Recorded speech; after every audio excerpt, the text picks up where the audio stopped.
A'udzubillahi minasyaitonir rajim. Min hamzihi wa nafthihi wa nafthihi. Wailul, celakalah.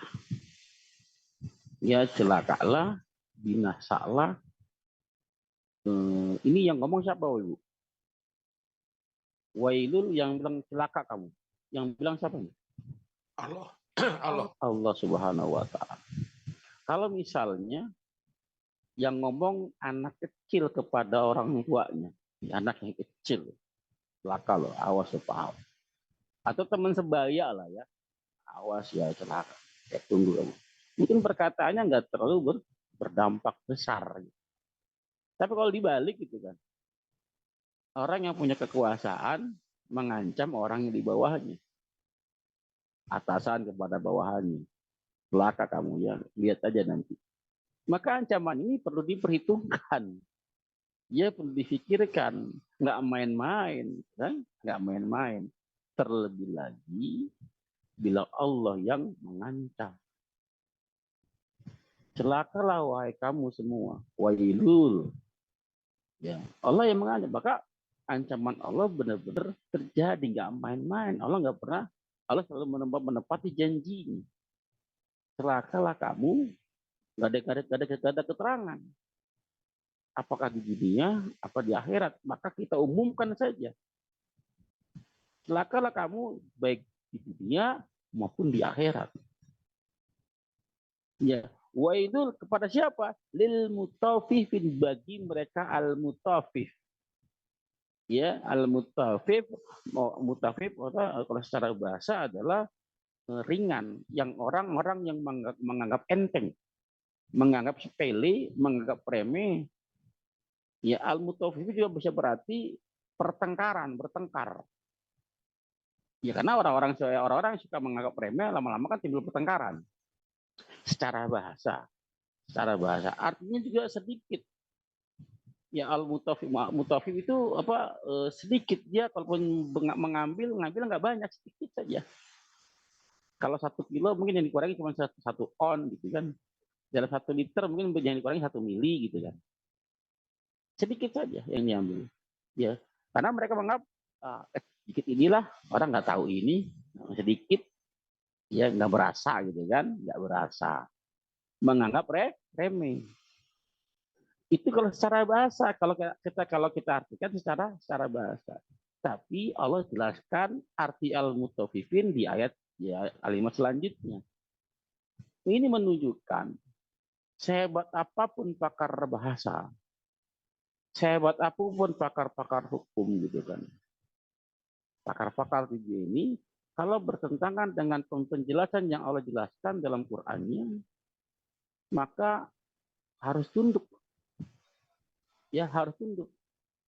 Harus tunduk. Banyak kaidah-kaidah dalam sorofnya, dalam nahunya, ya dalam usul fikihnya, ya, yang ditemukan ternyata pada titik ditemukan berbeda kaidahnya.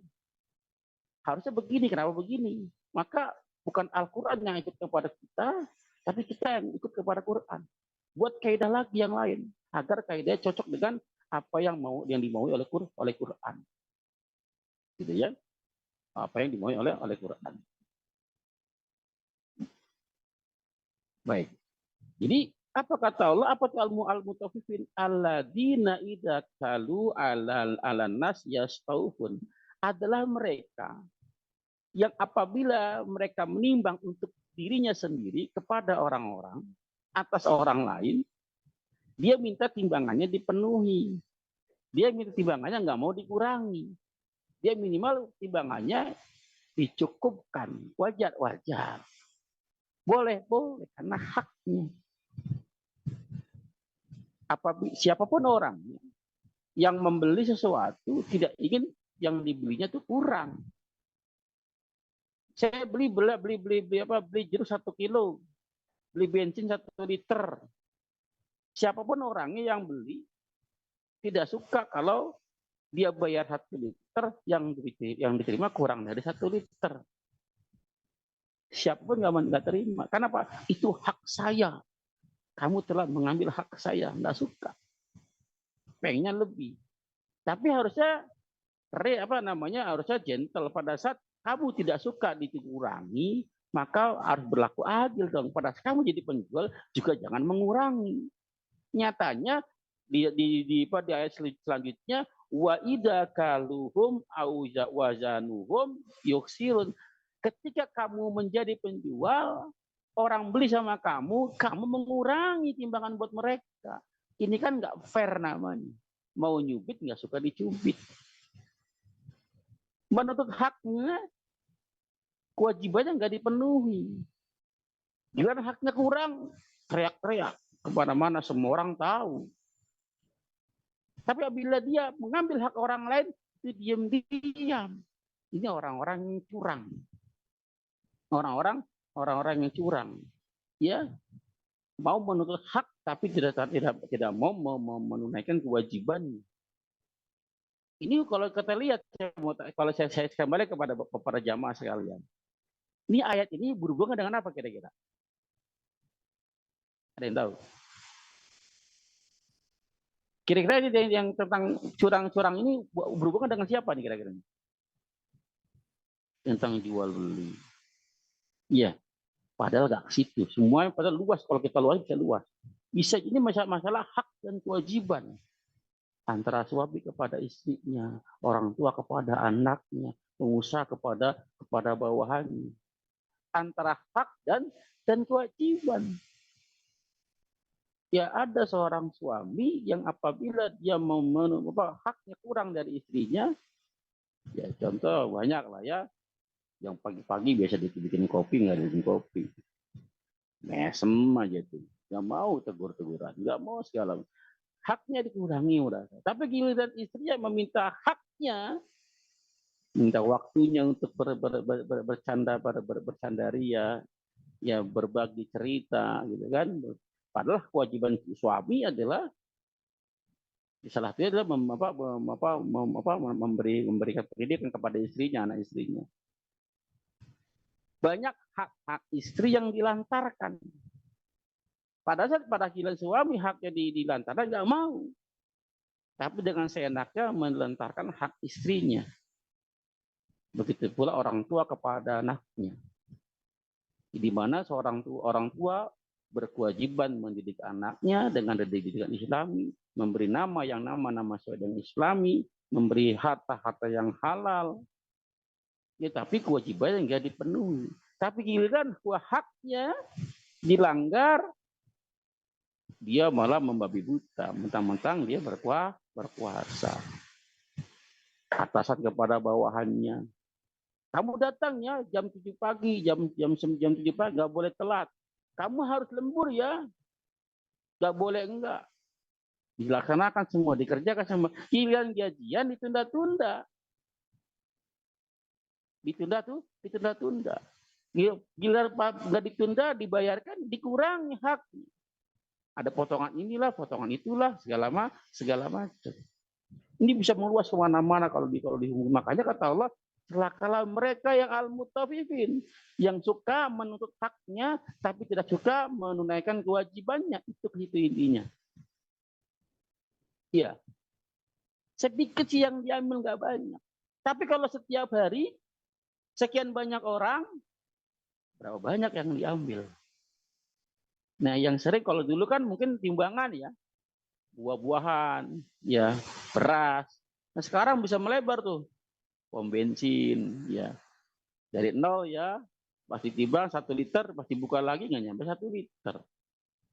Sedikit sih diambil, nggak banyak, beberapa 1 mili lah katakan.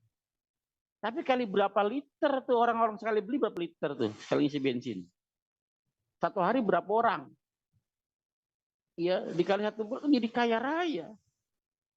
Jadi kaya raya ya. Bahkan dalam kitab Al-Kabair, kitab dosa-dosa besar pernah saya bahas ya.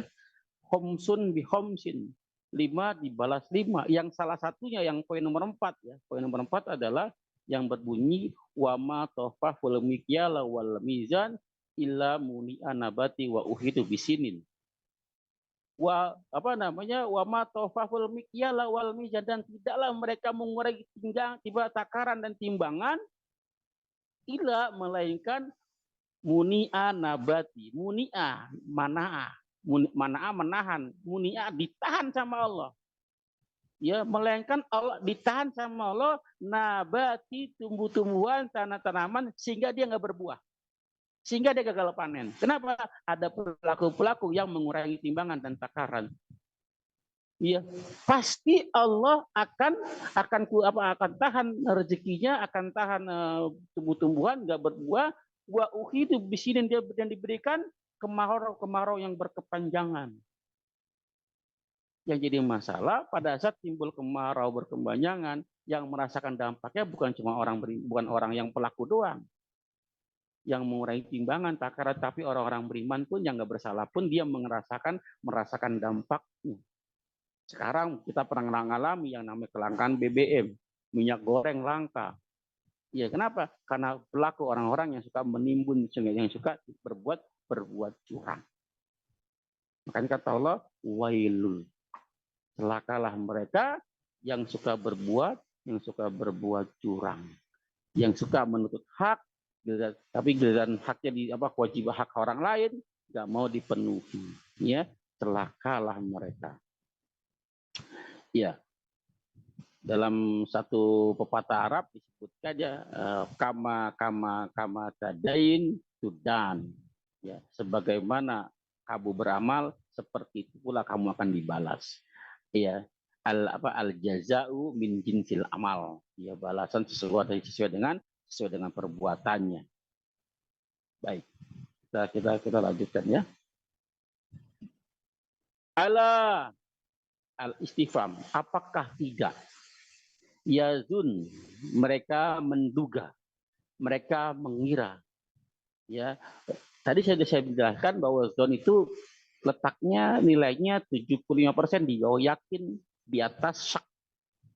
Dibilang ragu enggak, karena 75%, tapi dibilang yakin juga enggak.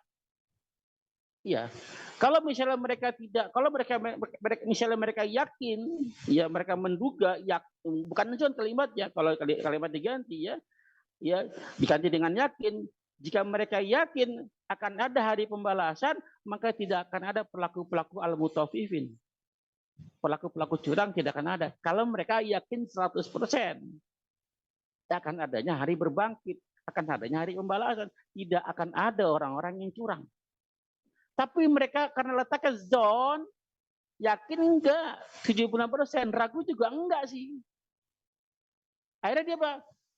Kalau dia ragu mungkin dia tidak yakin, ragu gitu, bahkan wahmun gitu kan, letaknya wahmun atau syak, maka mungkin dia nggak ngambil banyak, nggak ngambil sedikit kali. Mungkin yang dicuri banyak, kalau letaknya di bawah zon, syak katakan 50%. Karena dia zon di atas syak, di bawah yakin, makanya dia ngambil sedikit. Dalam artian begini, iya kalau benar terjadi tuh hari berbangkit, ya kalau nggak terjadi kan sayang nih, ada kesempatan saya. Kalaupun nanti terjadi hari kiamat, tahu cuma sedikit ini ngambilnya, bisa untuk berargumen nanti sama Allah. Mereka menduga seperti itu, karena kalimat ini yang dipakai adalah zon. Mereka menduga, mereka mengira, tidak sampai keyakinan, tidak sampai yakin bahwa hari berbangkit itu, hari pembalasan nggak ada. Makanya mereka ngutil sedikit. Bisa dipahami mau saya Pak Basuki, kalimatnya bisa dipahami nggak? Insya Allah bisa Pak Ustaz. Paham ya, karena letaknya zon ini di bawah yakin, di atas sak. Kalau dia sak, mungkin dia bisa nggak ngambil sedikit, bisa ngambil banyak gitu. Kalau dia yakin, nggak ada tuh yang curang. Karena di antara yakin dan sak, tengah-tengah ini ada zon, dia ngambilnya sedikit. Ya, dia ngambilnya sedikit. Ulaika tuh kata penunjuk jauh, isim isyarah.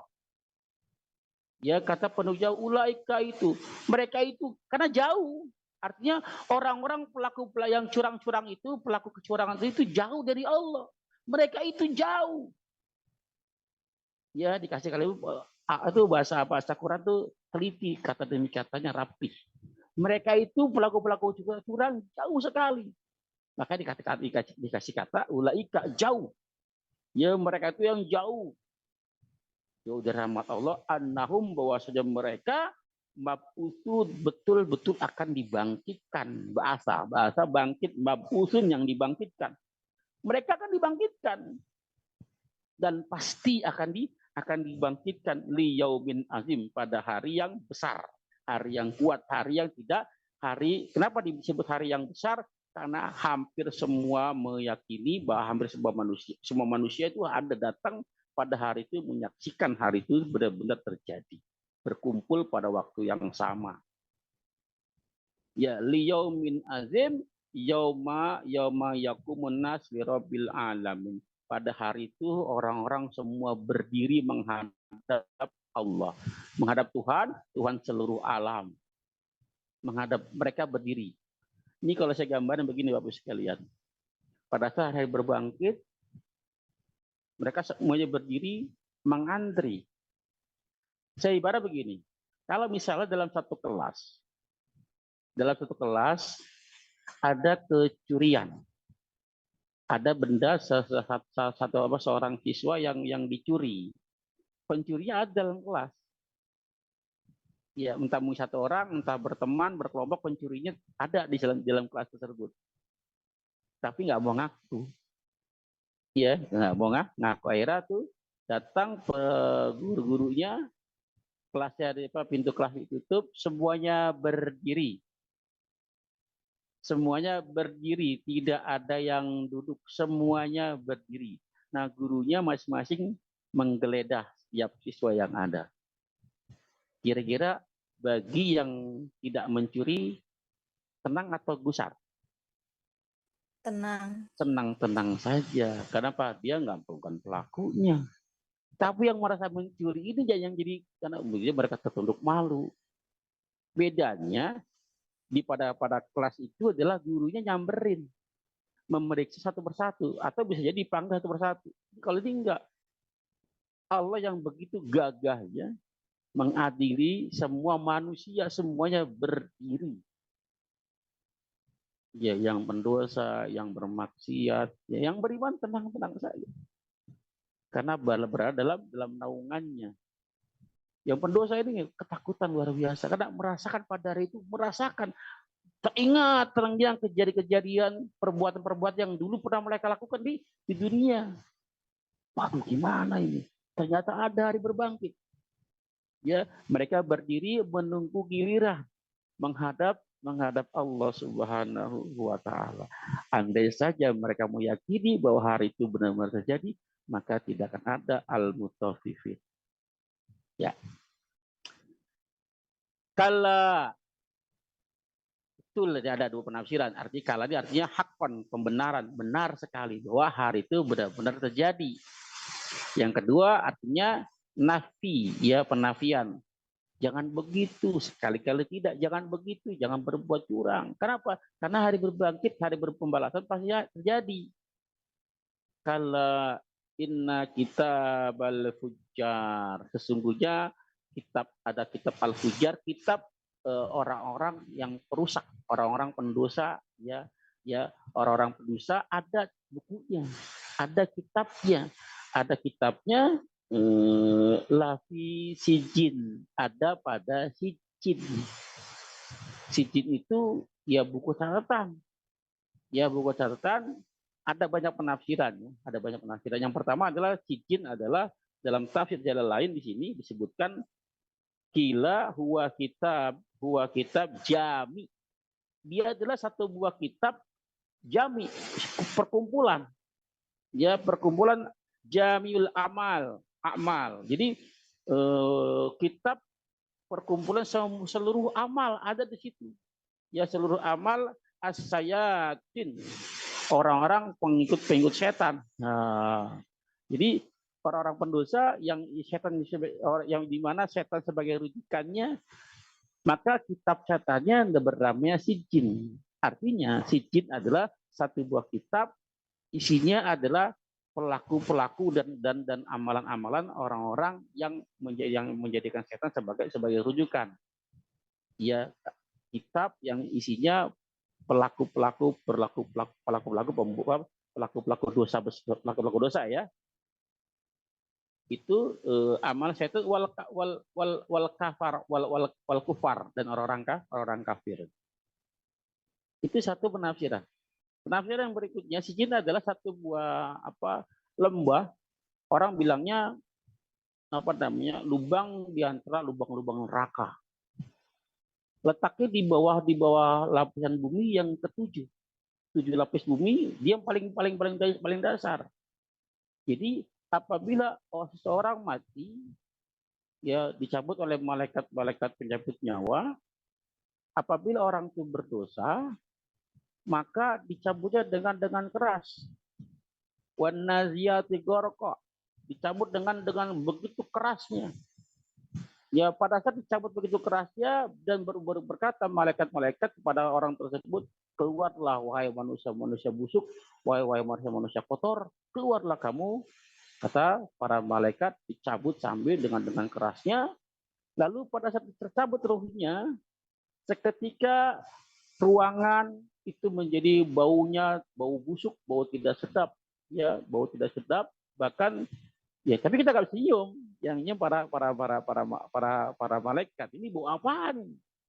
Lalu ruh itu dibawa ke langit pertama, lalu dibentangkan karena saking baunya. Ini roh siapa ini?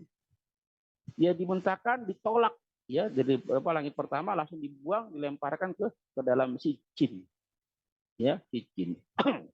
Sijin juga berarti sebuah penjara. Ya, ada hadis Nabi ya, ad-dunya sijnul al-mu'minin, ya. Jadi dunia adalah penjara. Dunia adalah penjara bagi orang-orang yang beriman. Jadi ada banyak penafsiran sijinnya. Lawan sijin adalah iliyin. Iliyin itu tinggi. Ya, ini adalah satu buah kitab yang berisi catatan orang-orang yang beriman, pelaku amal-amal soleh. Namanya iliyin. Ya, pada saat orang-orang yang beriman tersebut, yang orang-orang beramal soleh mati, dicabut malaikatnya, dicabut dengan lemah lembut. Mereka mengucapkan salam, diajak ngobrol, tiba-tiba nyawanya telah dicabut tanpa terasa. Ya, pada saat dicabut nyawanya, ruhnya ditarik, seketika ruangannya menjadi harum semerbak, wangi. Mudah-mudahan itu ruh kita ya, wangi. Dibawa ke langit ke-1 pertama, naik langit kedua, langit ketiga, terus sampai bertemu Allah. Allah ridho dengan ruh tersebut. Kata Allah, letakkan dia di iliyin. Ya, taman-taman surga. Bukan di surga, belum di surga. Mudah-mudahan itu ruhnya kita ya, amin. Baik, itu sih sijin. Tapi di sini jelas Allah bertanya, wa ma'adraka kama sijin. Apakah kamu tahu apa itu sijin? Allah bertanya, bukan Allah nggak tahu, ya. Allah ingin memberitahu. Ya, Kitabum markum adalah satu buah kitab markum yang bernomor, yang bertanda, yang berisikan catatan. Ini kitab yang ditakuti oleh orang-orang kafir, oleh orang mendosa. Kenapa? Catatannya tidak pernah terhapus. Sekali catat abadi, nggak bisa ditip X, ya nggak bisa ditip X, ya. Nyampe ke hari kiamat diserahkan sebagai bukti. Sebenarnya Allah menyiksa tanpa bukti pun bisa, karena Allah tahu perbuatan orang-orang tersebut. Tapi dengan adanya catatan, dengan adanya malaikat-malaikat pencatat, itu menjadi saksi bahwa Allah menyiksanya tidak zalim. Kenapa? Ada saksi yang kamu bahwa orang tersebut melakukan pekerjaan itu. Ya, ada saksinya supaya mereka tidak bisa mengelak. Wailun dan kecelakaan yauma idil lil mukadzib, pada hari orang-orang yang mendustakan apa? Alladzina yukadzibuna yaumiddin, adalah mereka yang mendustakan ad-din, ya yaumiddin. Yaumiddin adalah hari ad-din. Din itu apa? Hari pembalasan. Din itu bisa berarti amal, bisa berarti al-jaza. Ya, lakum dinukum waliyadin. Untukmu amal kamu, untukmu amal aku. Lakum dinukum waliyadin. Juga bisa berarti yaumiddin adalah maliki yaumiddin, hari pembalasan, raja di hari pembalasan. Maka Yang tepat untuk kalimat ini adalah mendustakan hari pembalasan. Karena pada hari itu adalah hari pembalasan, bukan hari beramal. Beramal sekarang. Sekarang lagi masih hidup, ya beramal sebanyak-banyak ya agar bisa panen nanti di akhirat kelak. Kalau di akhirat nanti udah bukan beramal lagi ya. Waktunya waktu pembalasan. Yang beramal baik dibalas baik, yang buruk dibalas buruk. Ya adalah hari pembalasan. Suratnya surat ke-69 ayat 4 ya. A'udzubillahi minasyaitonirrajim. Kadzabat A'udzubillahi minasyaitonirrajim. Nafsi. Kadzabat Samudu wa'ad bil qaryah. Telah didustakan ya telah mendustakan kaum Samud dan kaum Ad ya bil qaryah pada hari kiamat. Artinya apa? Kaum Samud dan kaum Ad dibinasakan oleh Allah karena mereka mendustakan hari Al-Qaryah, hari kiamat. Ya, hari kiamat. Kenapa mendustakan? Kenapa mereka dibinasakan? Karena mereka mendustakan. Ya, sebelum saya berangkat lebih jauh, saya akan cerita sedikit di sini. Mudah-mudahan waktu cukup ya. Baik, saya mau cerita kisah Nabi Nuh alaihissalam di sini. Ada yang tahu kisah Nabi Nuh? Bercerita tentang apa kira-kira? Ada yang tahu kisah Nabi Nuh alaihissalam? Tentang bahtera. Yang lain? Berapa tahun Nabi Nuh berdakwah? 950 tahun. Ya, 3 generasi. Ya, kakeknya menolak, bapaknya menolak, sekarang anaknya menolak juga. Ya, 3 generasi Nabi Nuh kurang lebih 950 tahun. Tinggal di mana? Tinggal di pantai atau di pegunungan? Pegunungan. Di pegunungan. Ya, Nabi Nuh tinggalnya di pegunungan. Lalu pada saat Allah memerintahkan Nabi Nuh membuat kapal. Tahu dong di gunung. Kalau misalnya tinggal di pesisir pantai bikin kapal masih wajar. Nelayan. Ya, buat nangkap ikan. Ini tinggal di gunung, disuruh buat kapal yang segede apa tahu? Besar sekali. Makanya menjadi bahan ejekan, menjadi bahan bulian. Seraya secara tidak langsung mereka mendustakan. Iya, ngapain bikin kapal? Ini kan kita di atas gunung. Kalaupun hujan ya masa iya sampai ke atas gunung. Ada-ada aja. Mereka mendustakan. Padahal Nabi itu yang memerintahkan membuat kapal adalah Allah Subhanahu wa taala. Ya, bertahun-tahun bikin kapal. Ya, tetangga yang ngebully, bahkan anak istrinya ngebully. Tiap hari dibully. Udah jadi kapalnya. Kapan banjirnya? Kapan hujannya? Oh, masih bikin kapal setiap hari. Setiap hari Nabi Nuh, tapi dia dengan keyakinannya Nabi Nuh tetap membuat kapal. Ya, kisahnya gimana? Terjadi nggak banjir yang begitu besar? Terjadi. Pertanyaan kok bisa air laut itu meluap ke atas? Bisa karena Allah yang berkehendak. Nah, kalau itu saja terjadi, padahal sebelumnya didustakan oleh mereka kaum Nabi itu, dan terjadi, maka bisa, apalagi nanti tentang hari kiamat, ya hari berbangkit, sudah pasti benar akan terjadi adanya. Maka yang mendustakan hari ini, ya silakan terima akibatnya. Ya, Nabi Nuh dibully bukan tetangga orang lain, ini anak istrinya yang ngebully. Makanya nggak gampang menjadi istri seorang nabi. Ya, kenapa?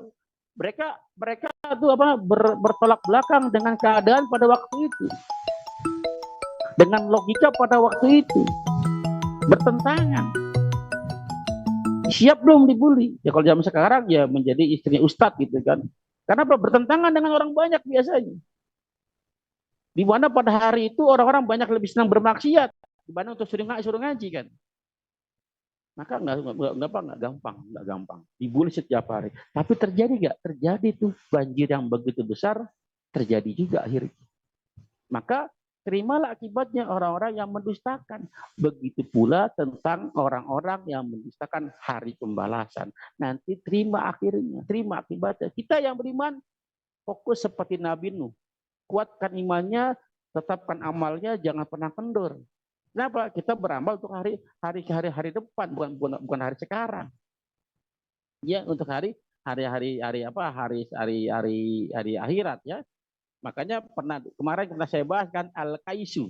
Orang-orang yang cerdas adalah al-kaisu mandana nafsahu. Orang-orang yang beramal untuk dirinya. Ya, untuk dirinya wa amila lima badal maut, dan dia beramal untuk setelah kematian. Untuk hari depan, setelah kematian, bukan hari ini. Itu orang yang pandai. Sedangkan orang yang bodoh adalah orang wal ajiz man atabahu nafsahu, orang-orang yang mengikuti nafsunya, nafsu hawanya, ya nggak pernah, dan dia beramal watamanna ala Allah, dia selalu berangan-angan dia akan berjumpa dengan Allah, berangan-angan berjumpa dengan, padahal nggak pernah beramal, ya nggak pernah beramal. Baik, kita lanjut ya. Jadi alladzina yukadzibuna yaumiddin adalah mereka yang mendustakan hari berbangkit, hari pembalasan. Ya, wa ma yukadzibu bihi illa kullu mu'tadin asim. Dan tidaklah mereka mendustakan hari pembalasan kecuali orang-orang yang melampaui batas dan orang-orang pelaku dosa. Orang-orang yang beriman nggak mungkin mendustakan hari pembalasan. Karena Pak, pasti terjadi. Hanya orang-orang yang tidak percaya, tidak yakin dengan hari pembalasan, maka mereka sekarang berbuat semaunya, seenaknya. Ya, rukun iman ada 6, tapi yang sering dibahas adalah iman kepada Allah, iman kepada hari akhir. Man amana billah wal yaumil akhir. 2 digandengkan. Kenapa? Ini menjadi barometernya. Kenapa? Dengan beriman keduanya otomatis kita beriman kepada yang 6 tadi itu. Kenapa? Iman kepada hari akhir otomatis kita beriman. Kenapa? Hari akhir kita beriman kepada Rasulullah. Kenapa? Karena Rasulullah yang menceritakan hari akhir. Iman kepada Rasulullah, para nabi-nabi gitu kan. Dan iman kepada para malaikat yang memberikan Quran kepada para nabinya. Kita beriman kepada Quran juga, kitab Allah. Kenapa? Kitab Allah yang menceritakan tentang hari berbangkit, hari pembalasan. Maka dengan beriman kepada Allah dan hari akhir, sama saja kita beriman ke keenam-enamnya tersebut. Mudah-mudahan. Ya, ini sebetulnya masih panjang ya, masih panjang. Kisah Al-Mutaffifin ini masih ada sekitar kurang lebih bisa 1 kali pertemuan atau 2 kali pertemuan lagi ya. Kita bahas di pekan depan insya Allah. Untuk sekarang kita akhiri saja, kita lanjutkan dengan diskusi ya. Assalamualaikum.